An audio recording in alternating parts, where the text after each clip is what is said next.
The U.S.-led war in Iraq may be over, but for coalition soldiers, aid workers, and peacekeepers, the threat of an old enemy remains: landmines.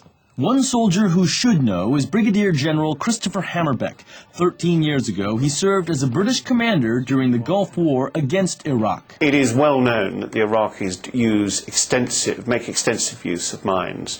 Anti-personnel landmines are a global problem, 100 million of them in more than 65 countries. It's an issue the late Princess Diana brought to the world's attention. Landmines kill or maim one human being every 22 minutes. That's nearly 3 people every hour.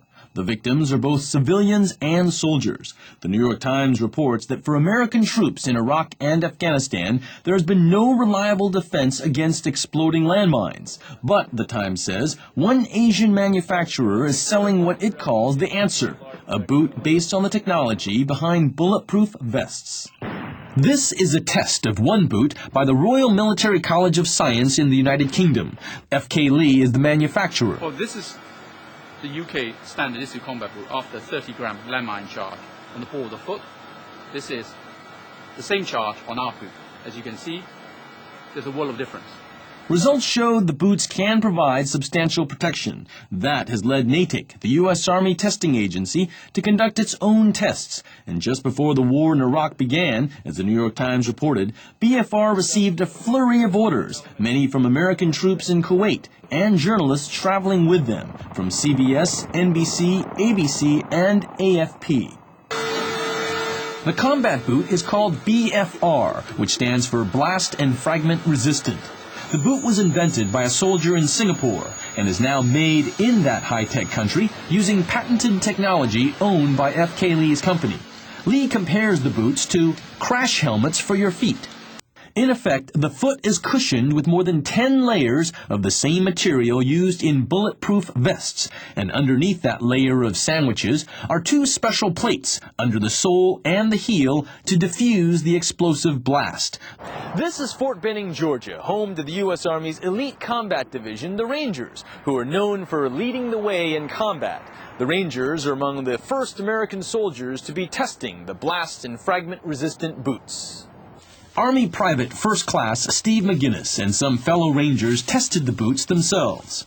I noticed it's real soft and comfortable when I put it on. There's no need to really break it in. Real soft, it's like walking on air. McGinnis did complain the boots were a bit heavy, but after jumping out of a C-130 plane during an airborne exercise, he says the weight paid off. There's an initial shock that hits your feet and usually runs up your leg. I didn't feel that this time. It was pretty soft. But can soldiers be guaranteed the boot will prevent injury from a landmine? F.K. Lee says no. Just like no vest is 100% bulletproof, no boot is completely landmine-proof. But it could mitigate damage caused by certain landmines and provide better protection than standard boots. It will offer quite a high degree of protection. And let's face it, 40, 50% protection is better than no protection. Some protection, soldiers say, can help minimize infection. The less dirt in the wound, the better it is for the medic or that safety personnel over there to help clean you up. And according to one combat developer for the U.S. Army, even if soldiers lose their limb, the more limb the soldier can preserve, the easier he can use an artificial limb later on. The boot is currently being bought and used by soldiers in more than 14 countries around the world.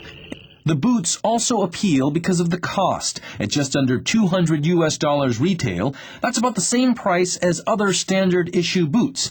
This is a cross-section and it shows you the components. F.K. Lee says his team is getting global demand for a product that helps counter a global problem. I firmly believe we're making a big difference in the life of people, whose life could be put in harm's way. He says they are selling a better mousetrap for a lower cost and serving a humanitarian cause. Indeed, for every boot sold, BFR donates $1 to charities that help victims of landmines. But he knows it's a race against time, because every 22 minutes, there's a new victim. Farland, Chang, WorldBizWatch.